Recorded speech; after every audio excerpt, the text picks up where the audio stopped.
কত ব্যথা কত ভাবে সয়ে সজ তুমি, তোমারি খুনে লাল তায়েফের ভূমি।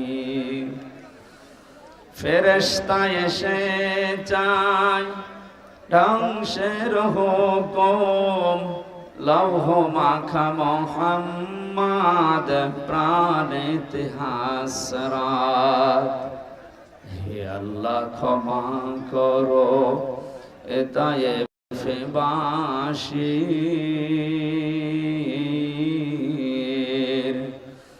এরা বোঝেনি তো আমি যে মোহাম্মদ, হৃদয়ে মোহাম্মদ।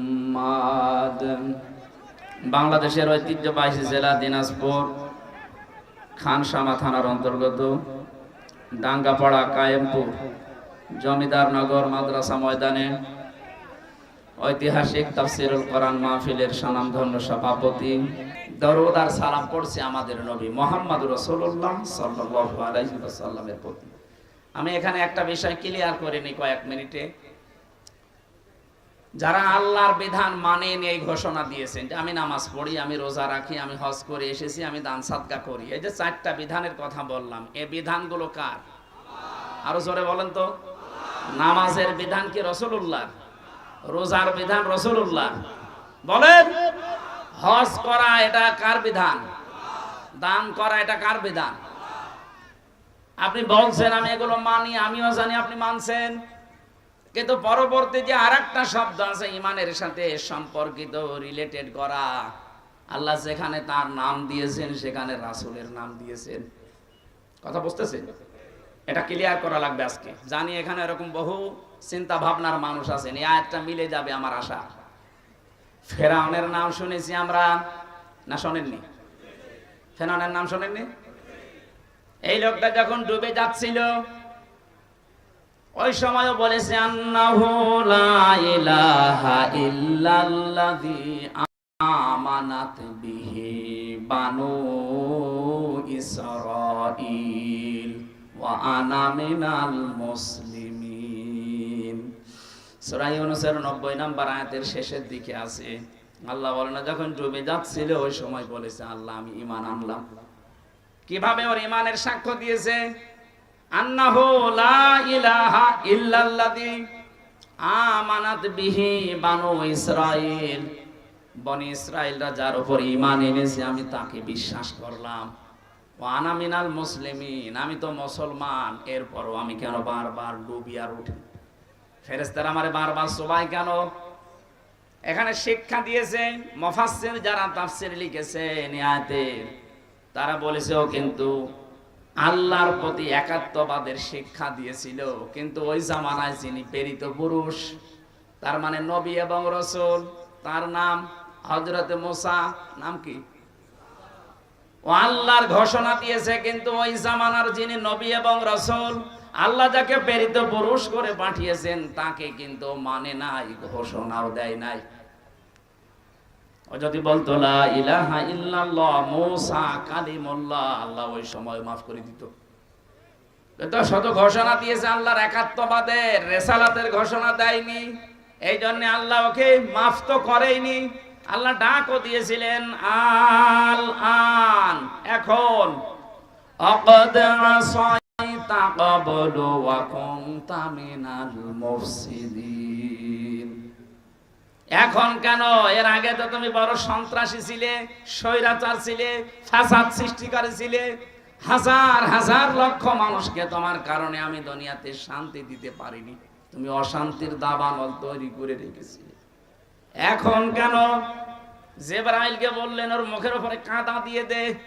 কোরআনে আছে ফেরেশতা জিবরাইল তোর মুখের উপরে যখন কাদা লাগিয়ে দিয়েছে, আল্লাহ পাক বলেন ফাল ইয়াউমা নুনাজ্জিকা, আজকের এই দিন থেকে আমি তোকে দায়িত্ব নিয়ে নিলাম, বেবাদানিকা, তোর এই শরীরটা, ফাল ইয়াউমা নুনাজ্জিকা বেবাদানিকা লিতাকুনা লিমান খালফাকা আয়া। কিয়ামত পর্যন্ত কোনো মেডিসিন লাগবে না, কোনো ঔষধ দেওয়া লাগবে না, আমি আল্লাহ নিজে তোরে শক্তি দিয়ে রাখলাম, মাছে খাবে না, পোকামাকড়ে খাবে না, জলহস্তি খাবে না, কিয়ামত পর্যন্ত তোরে আমি শুটকি দিলাম। ওয়া ইন্না কাসীরাম মিনান নাসি আন আয়াতিনা লাগাফিলুন।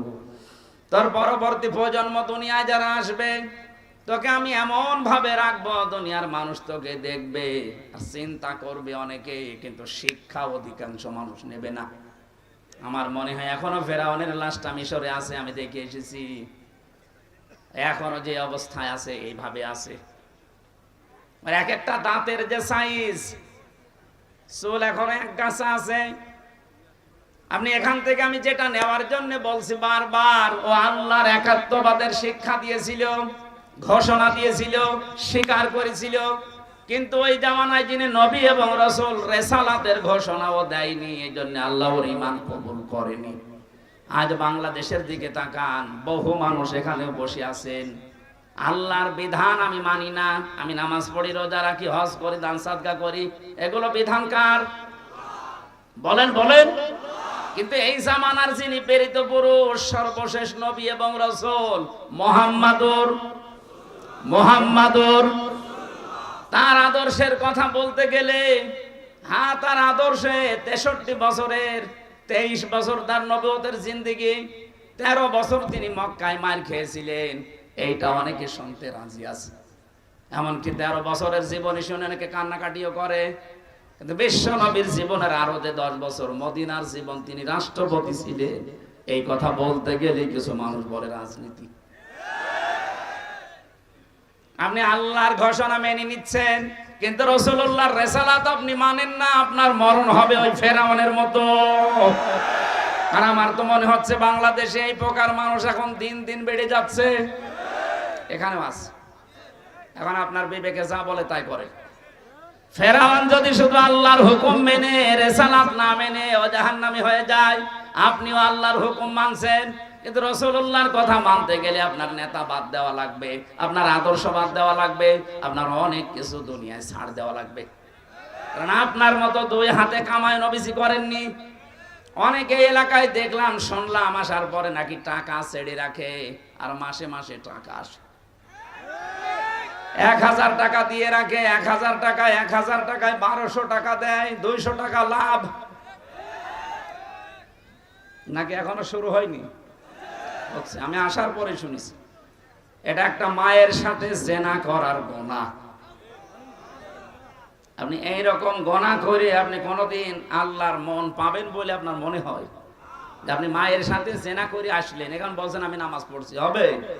সুতরাং এই গণায় যারা আছেন একটু হাত তোলেন তো দেখি, কারা টাকা ছেড়ে রাখেন। তাহলে কমিটির যে লোক এসে আমার কানে কানে বললো, এগুলি মিথ্যা কথা বললো না। তাহলে আপনারা হাত তুলছেন না, মানে আমি দেখতে চাই, দেখি হাত তোলেন। ক্যামেরা তো আমার দিকে, আপনাদের দিকে নেই। হাত তোলেন, হাত তোলেন। আলহামদুলিল্লাহ, তাহলে মনে হয় ওই লোক মিথ্যাবাদী।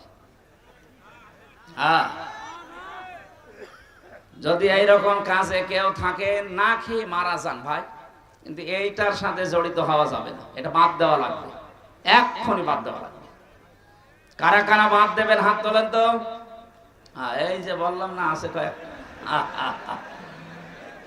জানি কিছু মানুষ এখানে, ও তো একেবারে মিথ্যা কথা বলবে না। ঠিক আছে ভাই, আপনি ছেড়ে দেবেন। এখানে কয়জন মানুষ, তাই আপনার লজ্জা করে? কিয়ামতে কোটি কোটি মানুষ থাকবে, আপনার এই কপালে লেখা থাকবে সুদখোর। এই জায়গায় লিখে দেবে আল্লাহ সুদখোর। মানে লজ্জা তো ওই সময় আরো বেশি পাওয়া লাগবে, এই জন্য এখনই পাল্টানো দরকার। আপনার এই সুদের টাকা, বাম হাতের ইনকাম দিয়ে যা করছেন, এইগুলো ভোগ করার জন্য আপনার মেয়ে, আপনার ছেলে, আপনার বউ দুই পায়ে খাড়া আছে। আপনি যা ইনকাম করবেন ওরা ভোগ করবে। এর দ্বারা যে মায়ের সাথে জেনা করার গুনাহ হয়ে গেল, এই গুনাহ আপনার বউ নেবে? জিজ্ঞাসা করেন, জীবনেও নেবে না। তা আপনি কার জন্য কি করলেন? এখন যদি চোখ বন্ধ হয়ে যায়, তামাম দুনিয়া এসেও আপনাকে জীবিত করতে পারবে না। এই জন্য আমরা যেন এরকম পাগলামি না করি, এ পাগলামি বাদ দেবো তো ইনশাল্লাহ। অত পাগল আমরা আর হব না। কার জন্য আমি পাগল হব? যার জন্য হব সেই তো আমার না। আপনি মরে যান, আপনার যত সুন্দরী বউ হোক, যত ভালোবাসার বউ হোক, এক রাত আপনাকে যদি পাহারা দিয়েছে, আমি কি বলিস, ও বলবে আমার ভয় লাগবে, রাতে জিন আসতে পারে, তাড়াতাড়ি আপনি মাটি দিয়ে দেন, না অন্য ঘরে রাখেন। অথচ ওর জন্য আপনি সুদের টাকা ছড়িয়ে রেখেছেন, ও যেন আরামে ডিশ অ্যান্টিনা দেখতে পারে। জোরে বলেন সুবহানাল্লাহ। আশা করছে পাগলামি আমরা কেউ যেন না করি, কারো জন্য কারো কিছু করি, আমার নিজের জন্য আমি যা করছি এটা আমার সাথে যাবে। দিনাজপুরবাসী, কোরআনে কারীম থেকে আমরা এবার তেলাওয়াতে যাচ্ছি। আজকের আলোচনার বিষয়টা একটা গুরুত্বপূর্ণ বিষয়, কারণে বাংলাদেশ, ভারত আর পাকিস্তানে এই বিষয়টা নিয়ে ভেজাল আছে, একটা ঝামেলা চলছে। আমার আলোচনার বিষয় ওসিলা, কি বললাম, এটা যেন আমরা আজকে ক্লিয়ার করে যেতে পারি, পরিষ্কার করে ধারণা নিয়ে বাড়ি যেতে পারি আসলে ওসিলা কি আর কি কি জায়গায় ভণ্ডরা লাগাচ্ছে। সূরা মায়েদা 35 নম্বর আয়াত পড়েছি। আমরা আগে তাফসীর করার যে নিয়মগুলো আছে সামনে নিয়ে আসি। প্রথমে তাফসীর করতে হলে সূরার নামকরণ জানা লাগে। নাম হচ্ছে মায়েদা। নাম কি? মায়েদা মানে দস্তরখানা। মায়েদা মানে দস্তরখানা, যার গুরুত্ব আমাদের কাছে অনেকেরই নেই, অথচ এই নামে আল্লাহ বিশাল একটা সূরা নাজিল করলেন। এমন এমন বিধান আল্লাহ সূরা মায়েদার ভেতরে দিয়েছেন। বিশ্বনবী জানিয়েছেন এই আয়াতের তাফসিরে, কোন মানুষ যদি দস্তরখানার বিছানো যে খাবার পড়ে যায়, ভাত হোক, রুটি হোক, তরকারি হোক, এটা যদি তুলে খেয়ে ফেলতে পারে, জান্নাতের হুরদের মহরানা আদায় হয়ে যায়। দিনাজপুরবাসী কি বুঝলেন এই হাদিস থেকে? আপনি জান্নাত পাবেন কিনা সে গ্যারান্টি নেই, আছে। অথচ এই ছোট্ট একটা আমল করার মাধ্যমে জান্নাতের হুরের সাথে যে বিয়ে হবে, তার দেন মোহরটা আদায় হয়ে যাচ্ছে। আপনি বিশ্বাস করতে পারেন আপনি জান্নাতে যাবেন। তাহলে এই আমলটা ঝেলায় খেলায় আমরা নষ্ট না করি। গামছা হোক, চাদর হোক, যে কোনো একটা কাপড় হোক, এটা যেন বিছিয়ে নেই সামনে। এটা নবীজি নিজের জীবনে করে দেখিয়েছেন। বিশ্ব নবীর এই সুন্নাতটা মারা গেছে। এটা যদি আমরা চিন্তা করতে পারি, কিয়ামতের ময়দানে এই একটা সুন্নাতের কারণে 100 গলা কাটা শহীদের সওয়াব নিয়ে ওঠা যাবে। বিষয়টা তুচ্ছ মনে হয়, আমাদের ছোট মনে হয়, অথচ বিশাল বিষয়। আমি সহ যারা এখানে আছি প্রত্যেকে যেন এই বিষয়ের উপরে আমল আজকে থেকে করতে পারি। দুনিয়ায় একদিকে যাক, আমার নবীর সুন্নাত আমার কাছে একদিকে। তামাম দুনিয়াকে আল্লাহ দস্তরখানা বলে ঘোষণা দিয়েছেন। তামাম দুনিয়াটাই আল্লাহর কাছে দস্তরখানা। দস্তরখানায় মানুষ কি করে? খাবার বিছিয়ে খাবারের প্লেট তৈরি করে খায়। কথা বলে না কেন? তামাম দুনিয়াটাই খাবারের প্লেট আল্লাহ বানিয়ে দিয়েছেন। যেহেতু রাজ্জাক নাম নিয়েছেন, তিনি রিজিক দাতা। আপনি না খেয়ে মারা যাবেন না, কারণ আপনার চাইতে তিমি মাছের পেট ছোট না? ছোট? টন কে টন খাবার লাগে তার এক এক বেলায়। কমপক্ষে 3 বার করে তার খাবার খাওয়া লাগে, দিন রাত 24 ঘন্টা একটা তিমি মাছের। বিজ্ঞান জানিয়েছে 100টা আমির হামজা মিলে যা খাবার খেতে পারে, তিমি মাছ এক বেলায় সে খাবার খায়। বলেন তো, এত বড় বিশাল দেহের তিমি মাছের পেট, এই পেটের খাবার যদি আল্লাহ জোগাড় করে দিতে পারে, হামজার 1.5 থেকে 200টা খাবার লাগে, এই খাবার আল্লাহ দিতে পারবে না? কোন কারণে খাদ্যে ভেজাল দেন? কোন কারণে সিন্ডিকেট করে আজ বাজারের দ্রব্য মূল্যের দাম বাড়িয়ে দেন? আজ বাংলাদেশে যারা সিন্ডিকেট করে খাবারের দাম বাড়িয়ে দিচ্ছেন, আপনি বিশ্বাস করেন আপনার ঈমান নষ্ট হয়ে গেছে? আপনি আল্লাহর কাছে বড় জালেম। মানুষকে কষ্ট দেওয়া, মানুষের সাথে জুলুম করার নামান্তর এটা। এই দিনাজপুর সহ বাংলাদেশের 64 জেলাতে যারা সিন্ডিকেট করে করে বিভিন্ন ব্যবহারিক জিনিসের দাম বাড়িয়ে দিচ্ছেন, আপনার নামের আগে আপনি লিখে নিতে পারেন জালেম অমুক আলী। এই দেশে অনেক বামপন্থী রাজনীতি করতো অনেকে, এখন অনেকে বন্ধ করে দিয়েছে। তারা বলতো আমরা বামপন্থী, বুক ফুলিয়ে যারা বলতো আমরা বামপন্থী। আমার কুষ্টিয়া একজন ছিল, ইনু, বুক ফুলিয়ে বলতো আমি বামপন্থী রাজনীতি করি। দুনিয়ায় যত কিছু আপনি দেখবেন বাম হাত দিয়ে করা হয়, ওটা ভালো কাজ না। বলে না কেন? কোরআনে কারিমে আল্লাহ জানিয়েছেন, ওয়া আসহাবুল ইয়ামিন মা আসহাবুল ইয়ামিন ওয়া আসহাবুশ শিমালি মা আসহাবুশ শিমাল। ডানপন্থী দুনিয়ায় যারা আছে এরা জান্নাতি, বামপন্থী যারা আছে এরা জাহান্নামী। বাংলাদেশে যারা এই কথা মুসলমান দাবি করার পরও বলেন যে আমি বামপন্থী, আপনি সরাসরি বলতে পারেন না যে আমি জাহান্নামী, কারণ বামপন্থী যারা তারা জাহান্নামী। এই কথা বলছেন কেন? শরম বালাদের ভেতরে আছে যারা বামপন্থী নিজেদেরকে দাবি করে, ওরা যেন নিজে স্বীকার করে নেয় যে আমি জাহান্নামী।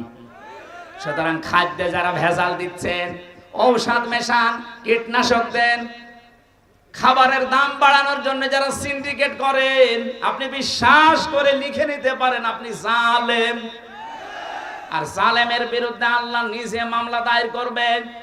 এটা সূরা শূরা 25 নাম্বার পারা 6 নাম্বার পৃষ্ঠা 13 নাম্বার লাইনের 42 নাম্বার আয়াতের প্রথম অংশে আছে, ইন্নামাস সাবিলু আলাল্লাযীনা ইয়াযলিমুনান নাস।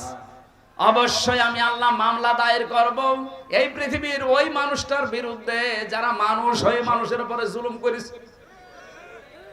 এই জন্য সিন্ডিকেট করছেন যারা, আজকে থামবেন। আপনি কার জন্য এই বাম হাতের ইনকাম করে রেখে যেতে চান? রিস্কের দায়িত্ব আমার আল্লাহ। আর হ্যাঁ, সিন্ডিকেট করে মানুষকে কষ্ট দেওয়া যাবে, কিছু মুনাফা বেশি পাওয়া যাবে। রিস্কের দায়িত্ব যেহেতু আল্লাহর, কাউকে আল্লাহ না খাওয়িয়ে মারবে না, কিন্তু মাঝখান থেকে আপনি জালেম হয়ে গেলেন। কথা বলেন না কেন? দেশটাকে আজ অস্থিতিশীল করার জন্য অনেকে চেষ্টা চালাচ্ছে। যারা পালিয়ে গেছে ওরা কিন্তু বসে নেই, ওরা বিভিন্ন সোর্সে এই কাজগুলো করাচ্ছে এই ব্যবসায়ীদেরকে দিয়ে। জনগণ কিন্তু ধরে ফেলেছে অলরেডি। এখনো যারা সিন্ডিকেটের মাধ্যমে এই মানুষকে কষ্ট দিয়ে দ্রব্যমূল্যের দাম বাড়িয়ে দিচ্ছেন, এদেরকে জনগণ যদি পায় রাস্তায় জোটা পিটা করা দরকার। জালেমদের বিচার যেহেতু আল্লাহ করবে, উনি নিজেই মামলার বাদী, নিজেই বিচার করবে। ভয়ঙ্কর অবস্থা হবে আপনার। আশা করছে এটা ছেড়ে দেবেন। মায়েদা দিয়ে আল্লাহ আমাদেরকে এই বোঝটা দিতে চেয়েছেন। তামাম দুনিয়া দস্তরখানা, খাবারের প্লেট, তোর অসুবিধা নেই, তোকে দুনিয়ায় পাঠানোর 50,000 বছর আগে আমি লিখে দিয়েছি তুই কোথায় কি খাবে, কোথায় সে মরবি। সুতরাং যেটার গ্যারান্টি আমার আল্লাহর হাতে নিয়েছে ওইটা নিয়ে আমাদের চিন্তা বেশি। অথচ যেটার গ্যারান্টি আল্লাহ দেয়নি, যে মরণের পরে তোর সাথে কি আচরণ করবো এটা কিন্তু আমি জানি না। জানি তোর আমল দেখে আমি করব, সেটার বেলায় আমাদের খবর নেই। সেই কথাগুলো আজকে আল্লাহ আমাদেরকে জানাবেন। রব্বুল আলামিন বলেন, ইয়া আইয়ুহাল্লাযীনা আমানু, ও হে যারা ঈমানের দাবি করো, তাদেরকে বলছি। বাংলাদেশে আমরা অনেকেই মনে করি মুসলমানি দিলেই মনে হয় ও মুসলমান হয়ে গেল। কি আরে ভাই, এখন অনেক হিন্দু পর্যন্ত রোগ থেকে বাঁচার জন্য আঁকা কেটে ফেলছে। আমি যে জেলখানায় ছিলাম, গাজীপুরের কাশিমপুরের কারাগারে হাই সিকিউরিটিতে, ওখানে যাওয়ার পরে এক সেলার পেয়েছিলাম হিন্দু। কারারক্ষীরা আমারে বলতো, হুজুরে হিন্দু হলে কি হবে, এ মনে হয় হাফ হাতা, ফুল হাতা না। হিন্দুদের ফুল হাতা না, হিন্দুদের হাফ হাতা না ফুল হাতা। কারারক্ষী যেটাই আমার দায়িত্বে আসতো আমারে বলতো, আমাদের এই জেলার কিন্তু ফুল হাতা, কিন্তু আমার যেভাবে গরুর গোশত খাই চুরি করি, আমার মনে হয় ও হাফ হাতা। ফুল হাতা হলে তো গরুর গোশত খাওয়ার কথা না। যেহেতু শিক্ষিত মানুষ তো অনেক, হিন্দু যারা শিক্ষিত, বিজ্ঞান যারা পড়ে, তারা দেখছে মুসলমানি না দিলে অনেকগুলো রোগ লজ্জাস্থানে জমা হয়। এই হিসাবে হলে ওরা কেটে ফেলছে। আমি যেটা বোঝাতে চাচ্ছিলাম, শুধুমাত্র গরুর গোশত খেলে, শুধু আগা কেটে দিলে আমরা মুসলমান হব, বিষয়টা এমন না। এমনকি এই মুসলমানি এই শব্দটা নিয়ে আজ অনেকে ব্যবসা আরম্ভ করেছে। এই যে এত বড় ছেলে মুসলমানি দেয় না, কি গো, ছেলের বয়স 22 বছর, মুসলমানি দেন না। দেব কি করি, আমারও টাকা নেই, ওরও টাকা নেই। একটা ছেলে মুসলমানি দিতে কয় টাকা লাগে? 500 টাকা দিলে গোড়া থেকে কিন্তু বাদ দিয়ে দেবে। 200 টাকা দিলে আগা কেটে দেয়, 500 টাকা লাগে। অথচ এই ছেলের মুসলমানি দিতে 50,000 টাকা খরচ। কেন? অনুষ্ঠান করবে, শেষে ব্যারাক থেকে, এনজিও থেকে, ব্যাংক থেকে লোন নেয়। 50,000 টাকা লোন নিয়ে 2 দিন মাইকিং করছে একাধারে। আমার 20 বছরের তাগড়া ছেলে মুসলমানি। লোকজন আসতেছে খাবার খাওয়ার জন্য, আর হাদিয়া দেয়। শেষে দেখা গেল খরচ খরচা বাদ দিয়ে প্রায় 1 লাখ টাকা লাভ। চার দোকানে বসে গপে হাসতেছে, কি গো চাচা এত খুশি? বলছে বাবাজি আমি জানতাম না যে মুসলমানি দেওয়া এত লাভ, মনে হচ্ছে আমি আর একবার দিই। কি ব্যবসা পেয়েছে, এটার নাম কি মুসলমানি? আমার মনে হয় ছোটবেলা থেকে কেটে দেওয়া দরকার। সাদা বড় হয়ে মাইকিং করে 20 বছরের তাগড়া ছেলে মুসলমানের দেওয়ার দরকার নেই। আল্লাহ যেহেতু ইমানদারকে ডাক দিয়েছেন, ইমান কিন্তু পাওয়া জিনিস না, ইমান আনা জিনিস। পুরা কোরআনে 89 জায়গায় আয়াতটা আছে, ইয়া আইয়ুহাল্লাযীনা আমানু। আল্লাহ বলেন, ও হে যারা ঈমান এনেছো না ঈমান পেয়েছো। আমরা যারা এখানে বসে আছি একটাও ঈমান আনি না, আমরা ঈমান পেয়েছি। আমাদের মা বাবা, আমাদের বাপ দাদা পূর্বপুরুষরা মুসলমান ছিল, ওই ঘরে এসেছি, এই কারণে আমরা ঈমান। কিন্তু সাহাবায়ে কেরাম ঈমান পেয়েছেন না, ওনারা ঈমান এনেছিলেন। এটা যদি সত্যি ওনাদের মতো কষ্ট করে আমরা আনতে পারতাম, এর কদর আমাদের কাছে থাকতো। কথা বলেন ঠিক কিনা? যেহেতু আমরা আনি নাই, ফিরি ফিরি পেয়ে গেছি, এই কারণের কদর আমাদের কাছে নেই।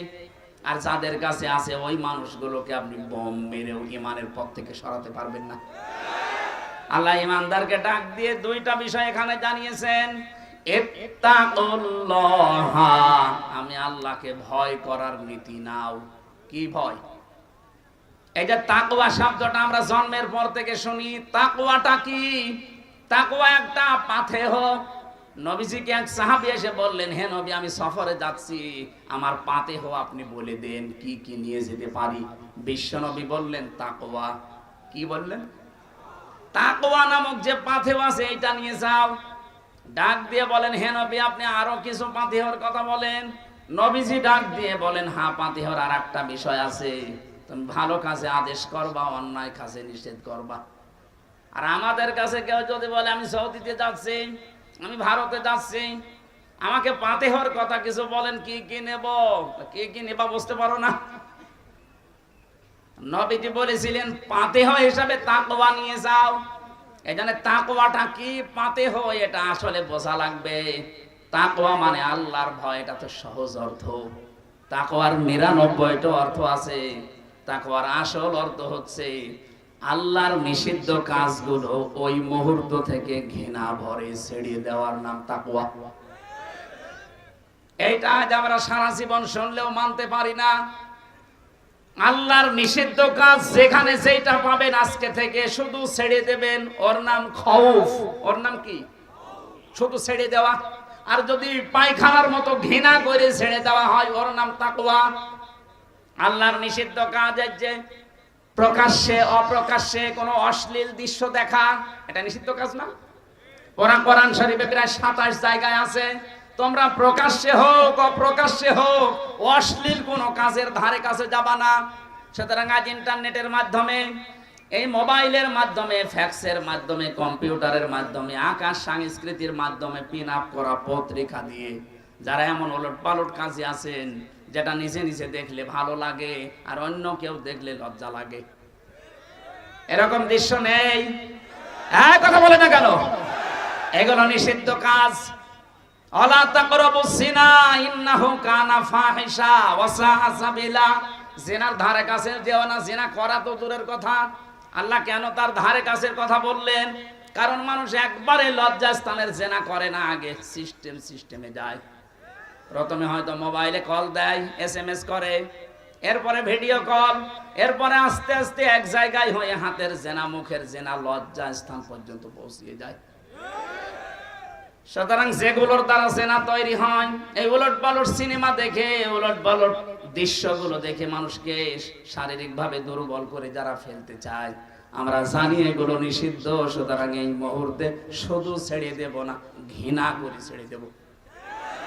মোবাইলে এরকম দৃশ্য যাদের আছে, যেটা নিজে দেখলে আনন্দ লাগে, ভালো লাগে, আর অন্য কেউ দেখলে লজ্জা লাগে, এরকম দৃশ্য নেই? যার মোবাইল আছে এই মুহূর্তে এখনই ডিলিট করা লাগবে, এক্ষুনি। ওয়াজ এখন থেকে আরম্ভ হবে আমল করা। আমার এই মোবাইলটায় 250টা লেকচার আছে আমার স্যারের। আমি আন্তর্জাতিক বিশ্বে যারা আলোচনা করে দায়ী আছে ডক্টর নোমান আলী খান, ডক্টর আহমেদ মোসা জিব্রাইল, এদের লেকচারগুলো এখানে সাজানো আছে। তাছাড়া আর আমার ছোট মেয়েটার ছবি আছে, তাছাড়া আর কিছু নেই। আপনার মোবাইলে যদি এরকম কিছু থাকে যেটা নিচে দেখলে ভালো লাগছে, অন্য দেখলে লজ্জা পাবেন, তাহলে এই মুহূর্তে ওইটা নিষিদ্ধ, ডিলিট করা লাগবে। কারা কারা করবেন আমি আজকে হাত দেখতে চাই, তোলেন দেখি আপনার মোবাইলটা। এই লক খুলে দিন, দেখো তো কি আছে এখানে। আজকে ওয়াজ আমল ভিডিও ফাংশনে দেখো, যদি কিছু থাকে এক্ষুনি ডিলিট করে দেব। আলহামদুলিল্লাহ, আমরা আল্লাহর ওলি খোঁজার জন্য চরমনায় যাই, আল্লাহর ওলির জন্য চট্টগ্রামে যাই, সিলেটে যাই, এরকম বুকে সৎ সাহস নাকি আগেই ডিলিট করে দিয়েছে। ঠিক আছে, এটা একটা আল্লাহর জিন্দা ওলি। আপনি ওলি খোঁজার জন্য চলে যাচ্ছেন, যার চরিত্র নেই, তার কিচ্ছু নেই। এই কথা বলে না কেন? আজ যে ভিডিও সহ 10 জন মানুষকে দেখা যাচ্ছে, যে মানুষগুলোকে আমাদের মাথার উপরে রেখেছিলাম মন্ত্রীর দায়িত্ব দিয়ে, এদের চরিত্র যে এত নিচে নামতে পারে, কুকুর অত নিচে নামে না। আপনি মানুষ, ঘৃণা লাগছে এখন আপনার নাম পর্যন্ত শুনলে। আর ওরাই আমার রিমান্ডে আল্লামা সাইদি এবং যুবতী মেহেরের কণ্ঠ এডিটিং করে শুনিয়ে আমারে বলতো, দেখ আপনার মাওলানা কি অবস্থা দেখ। অথচ ওদের চরিত্র আল্লাহ সব আজ ফাঁস করে দিচ্ছে। ওদের চরিত্র তো এত নিচে নিচে নেমেছে যে হাউ আঙ্কেল, হাউ আঙ্কেল না, কয় ইঞ্চি?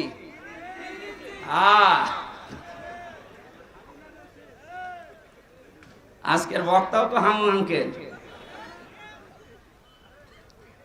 আমার সাথে ওই ছোট হুজুরটা ছিল, আমারে বলছে হামজা ভাই, আমার সাথে প্রায় 2 মাস এক ঘরে ছিল ওই পিসকে হুজুরটা মাদানি। আচ্ছা হুজুর ভাই আমারে নিয়ে গেল রাত 12:30টার সময় এই হাতির ঝিলে, 2 দিকে রাস্তা ব্লক করে দিয়ে আমার শরীরে পোড়াটা উলঙ্গ করিস। একেবারে এক চুলো কাপড় আমার শরীরে নেই, যদিও আমি খাটো, কিন্তু আমার বয়স তো আছে 27 বছর ওই সময়, ওর এখন 30 বছর। আমার বয়স 27, আপনি ভাবেন তো। আমারে পোড়া উলঙ্গ করেছে। এরপরে একটা শার্ট নিয়ে এসেছে পুরুষের, একটা ছেঁড়া তালি দেওয়া একটা পায়জামা দিয়েছে আমারে, প্যান্ট। এরপরে একটা সিগারেট ধরি আমার হাতে দিয়েছে, কারণ চারিদিকে অস্ত্র, বাধ্য হয়ে নেওয়া লাগছে।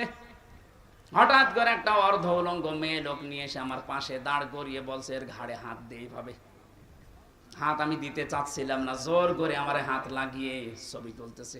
বলছে এইটা সকালে ছেড়ে দেব আর বলবো যে হুজুরের চরিত্র দেখো।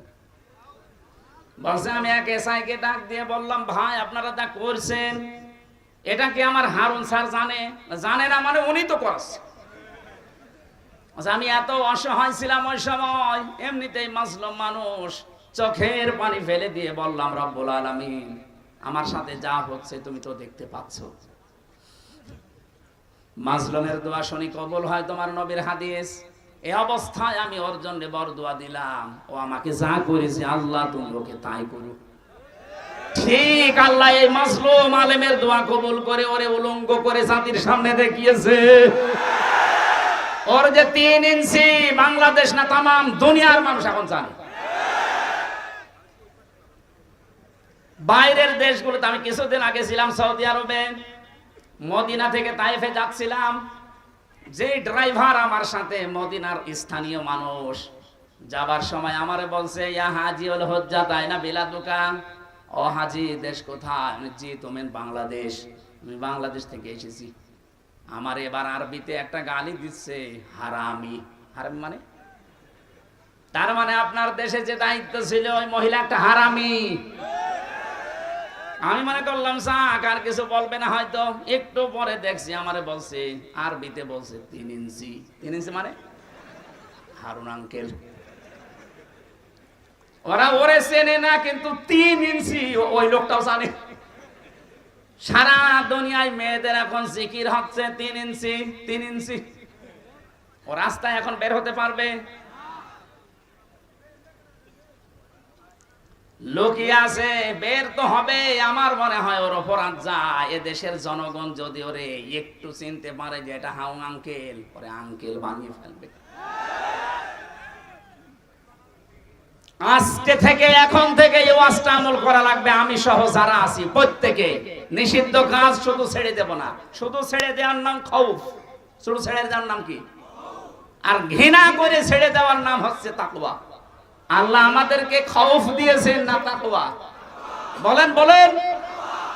এই মুহূর্ত থেকে আমলটা শুরু করেন, দেখবেন একটা অজানা শান্তি আপনি পাবেন। এই যে পশু পাখি, মুরগি, হাঁস, এদের এই পাখাটা যেমন বিছিয়ে দেয় ভাবে, ডানা এভাবে বিছিয়ে দেওয়ার পরে পরের সাথে পর লেগে যায়, একটার সাথে আর একটা পর লাগার পথে এত মোলায়েম হয়, এত সফট হয়, কোমল হয়, এত নরম জায়গা। ওর নিচে যখন বাচ্চারা ওই জায়গায় আশ্রয় নেওয়ার পরে মা পাখিটা যখন নিজের এই দানাটাকে বিছিয়ে ধরে, তখন ওই নিচে দেখবেন একটা কিচির মিচির আওয়াজ হয়। এটা বাংলায় বলা হয় অনির্বচন সুখ। আমরাও যদি সত্যি আল্লাহর নিষিদ্ধ কাজ যেখানে যেটা পাবো যদি ঘৃণা করে ছেড়ে দিতে পারি, একটা অনির্বচন সুখ আলাদা, ওটা আল্লাহ দেবে। ওটা আমরা পেতে চাই না। যে সমস্ত মহিলাকে সামনে দেখা জায়েজ নেই, ওটা মোবাইলে, টিভির পর্দায় জায়েজ নেই। যেই মেয়ে লোকগুলোর যেখানে সামনে দেখা জায়েজ আছে, ওটা টিভির পর্দায়, মোবাইলের পর্দায়, কম্পিউটারে দেখা জায়েজ আছে। একটা মেয়ে লোকের পর্দা হচ্ছে মুখমণ্ডল, হাতের কবজি আর পায়ের পাতা বাদ দিয়ে পুরা শরীর ঢেকে রাখা লাগবে। কথা বুঝতেছে? আমাদের যাদের মা আছে, বোন আছে, মেয়ে আছে, ভাবি আছে, তাদেরকে বলছি, আপনারা শাড়ি যারা পরেন, স্বামীকে আরো চাপ দেন যে আমার 5,000 টাকা শাড়ি কিনে দাও মেলায়। না, শাড়ি কেনার দরকার নেই। আপনি মুসলিম মহিলা, আপনি সালোয়ার কামিজ বানাবেন। শাড়ি পরে যদি আপনি নামাজ পড়তে যান, আসল যদি পড়ে যায়, চুল যদি বের হয়ে যায়, আপনার নামাজ ভেঙে যাবে। এই জন্য মেয়েদের সর্বোত্তম পোশাক হচ্ছে সালোয়ার কামিজ। হাত পর্যন্ত হাতা বানাবেন ঢিলা ঢালা, যেন কাজ করার সময় গুছিয়ে রাখা যায়। পা পর্যন্ত লম্বা বানাবেন। নিচে ছায়া পায়জামা থাকবে, ব্লাউজ থাকবে, উপরেরটা ওড়না দিয়ে, মাথাটা দিয়ে, পুরা মুখটা বাদ দিয়ে পুরা ঢেকে রাখবেন। হঠাৎ করে যদি কারো সামনে পড়েও যান, পর্দার মতো ফরজ বিধান আপনার জীবনে লঙ্ঘন হবে না। আমার মনে হয় 2,000-5,000 টাকা দিয়ে শাড়ি না কিনে এই 350-400 টাকা দিয়ে সালোয়ার কামিজ বানাবেন, পর্দাও আদায় হবে, আর আমরাও বেঁচে যাব। ও মানবে এটা? বলবে ওয়াজ রাখেন, আগে শাড়ি নিয়ে আসেন। সম্মানিত মা বোনেরা, হাজারো স্বামী এখানে বসে আছে, সব স্বামীর পক্ষ থেকে বলছি, এটা কিন্তু জুলুম হয়ে যাচ্ছে। আপনি 5,000 টাকা দিয়ে শাড়ি না কিনে 10টা সালোয়ার কামিজ হবে, 3 বছর 5 বছর পড়তে পারবেন।